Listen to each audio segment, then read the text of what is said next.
You know, there's something that happens inside us on Christmas Day that doesn't quite happen any other time of year. It's almost like the world takes a breath. The chaos slows. The noise fades just enough for us to hear something we've been ignoring for months. Our own heartbeat, our own questions, our own need for something real. And if you've ever sat in a quiet room on Christmas morning, maybe before anyone else woke up, maybe with a cup of coffee in your hand and nothing but silence around you, then you know exactly what I'm talking about. That moment when you're not distracted by the wrapping paper or the music or even the people you love. You're just there alone with your thoughts, and suddenly you realize you're searching for something deeper than what any gift under a tree could ever give you. You're searching for meaning. You're searching for peace. You're searching for a reason to believe that everything you've been through this year, all the heartache and confusion and disappointment, somehow leads to something bigger than just getting through another day. Bill Gaither understands that moment better than most. For over 60 years, he's been writing songs, leading worship, and standing in front of crowds who came looking for hope. But here's what most people don't realize. Bill never set out to be famous. He set out to be faithful, and there's a massive difference between those two things. Fame chases applause, faithfulness chases truth. Fame wants to be seen. Faithfulness wants to serve, and when Bill Gaither talks about Christmas, he's not talking about lights, decorations, or even nostalgia. He's talking about the one thing that holds us together when everything else is falling apart. He's talking about why we believe at all. He's talking about the moment when belief stops being something we inherited and becomes something we chose, something we fought for, something we clung to, when there was nothing else left to hold. Now, I want you to think about something for a second. When was the last time you truly stopped and asked yourself why Christmas matters? Not why it's nice, not why it's tradition, but why it actually matters in the deepest part of your soul, because here's the thing, most of us have been taught what Christmas is. We know the story. We know the songs. We've heard the sermons. We've seen the nativity scenes. But knowing something and feeling it are not the same. You can know the facts of Christmas and still miss the heart of it. You can celebrate the season and still feel empty inside, and that emptiness, that sense that something is missing even in the midleaf, all the celebration, is exactly what Bill Gaither has spent decades addressing. He's been helping people move from knowing to feeling, from hearing to believing, and from celebrating to surrendering. And that's exactly what makes his message so powerful, especially now in a time when so many people are tired, burned out, and wondering if any of this still matters. Bill often says that the message of Christmas isn't found in celebration alone. It's found in remembrance. And that word remembrance is crucial, because remembering isn't just looking back. It's not nostalgia. It's not sentimentality. It's anchoring yourself to something solid when the present feels shaky. It's reminding yourself of what's true when your emotions are lying to you. It's standing in a foundation that doesn't shift when your circumstances do. And the truth Bill keeps pointing people back to is this: God chose humility over grandeur. He chose presence over power. He chose the ordinary over the spectacular. The birth of Christ wasn't announced with trumpets in the palaces of kings. It didn't happen in Rome. It didn't happen in Jerusalem. It happened in a barn among animals in the middle of the night with only a few witnesses. It was quiet. It was simple. It was so easy to miss that most of the world didn't even notice it was happening. And yet, it carried a promise strong enough to sustain billions of people across thousands of years. That's not just history. That's hope with a pulse. That's God saying, I'm not coming the way you expect. I'm coming in a way that meets you right where you are. But here's where it gets personal. And this is where Bill's message starts to cut through all the noise. He doesn't just talk about Christmas as a theological event. He doesn't present it as something distant or abstract. He talks about it as a lifeline. He talks about the seasons when answers didn't come quickly. The times when prayers felt like they were bouncing off the ceiling, the moments when everything you thought you believed was tested, not by doubt but by silence. Not by opposition, but by absence. And in those moments, the only thing left to hold on to was belief itself. Not feelings, not proof, not miracles, just belief. Just the decision to keep trusting even when nothing around you confirms that your trust is warranted. And Bill says that's when the Christmas story stopped being just scripture and became reassurance. It became the thing that kept him going. It became the voice that whispered, "Keep going." Even when everything else was telling him to quit. You see, faith isn't proven when life is easy. Anyone can believe when everything is working out. Anyone can praise God when the bills are paid, the kids are healthy, and the marriage is strong. But faith is proven when hope must be chosen deliberately. When you have to wake up and decide again that you're going to trust God even though nothing around you has changed. When you have to sing the song again, even though your voice is aching. When you have to show up again even though you're exhausted. That's the kind of faith that Bill Gaither talks about. That's the kind of faith that moves people to tears, not because it's sad, but because it's real. It's honest. That it's the kind of faith that says, I didn't have all the answers, but I'm still here, and I'm still believing. I didn't understand why this is happening, but I'm still choosing to trust. And that kind of honesty, that kind of raw, unpolished faith is what connects with people on the deepest level. And here's what Bill reminds us. Christmas is proof that God didn't enter the world to remove every hardship. He came to walk with us through them. That shift in perspective changes everything. Because so many of us are waiting for God to fix everything before we can trust Him. We're waiting for the diagnosis to change, for the relationship to heal, for the finances to stabilize, for the pain to stop.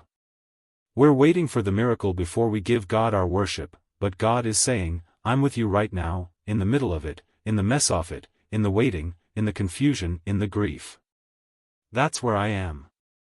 I'm not waiting for you to get it together. I'm here with you while you're falling apart. And for so many gospel fans, hearing that truth spoken out loud with no pretense and no performance brings them to tears, not from sorrow, but from relief.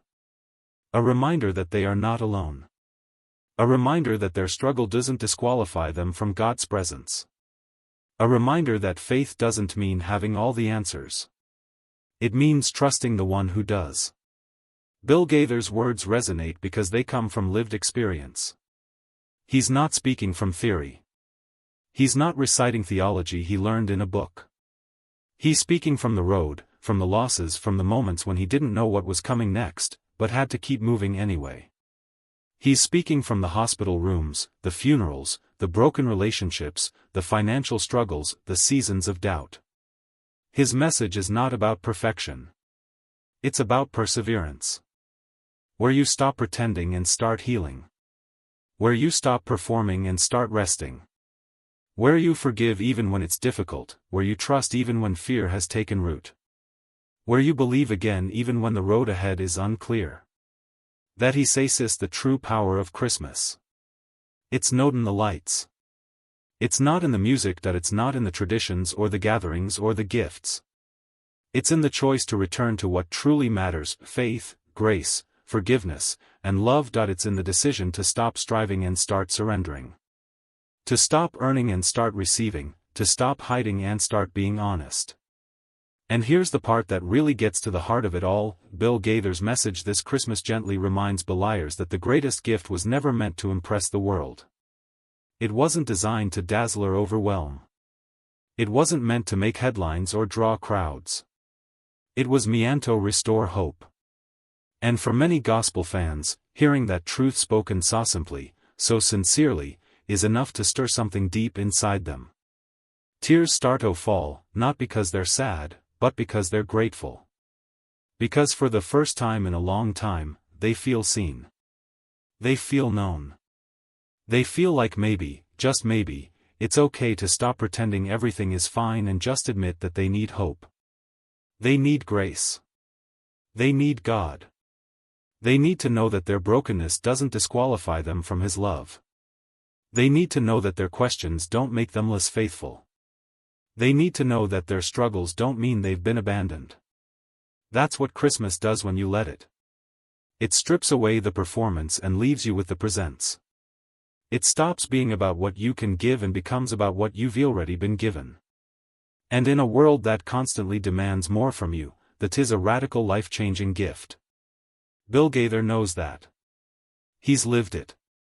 And he spent his life helping others live it, too. He spent decades standing in front of people who are tired, people who are hurting, people who are barely holding on, and reminding them that God is still present, still faithful, and still at work. He's been a voice of hope when hope felt impossible. He's been a reminder of truth when truth felt distant. And he's done it all with a sincerity and humility that makes people trust him, that makes people listen, that makes people believe. Again, think about the weight of that for a moment. Think about the hundreds of thousands of people who have sat in arenas, churches, and living room listening to Bill Gaither sing and speak and who have felt something shift inside them. Something that had been closed opened. Something that had been hard softened, something that had been lost was found again. That's the power of a message delivered with integrity. That's the power of a life lived in alignment with the words being spoken. Bill doesn't just talk about faith, he lives it. He doesn't just sing about hope, he embodies it. And people can tell the difference. They can sense when someone is speaking from the heart and when someone is just going through the motions. And Bill Gaither has never been one to go through the motions. He's also been honest about the fact that faith isn't always easy. He's talked openly about the times when he's struggled, when he's questioned, when he's felt the weight of disappointment and loss.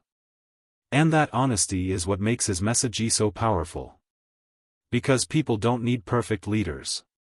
They need honest ones. They don't need someone who has never struggled. They need someone who has struggled and chosen to keep going. They need someone who can say, I've been where you are and I'm still here, and God is still faithful. That kind of testimony, that kind of lived experience is worth more than 1,000 sermons. It's worth more than a library full of theology books because it's real. It's tangible.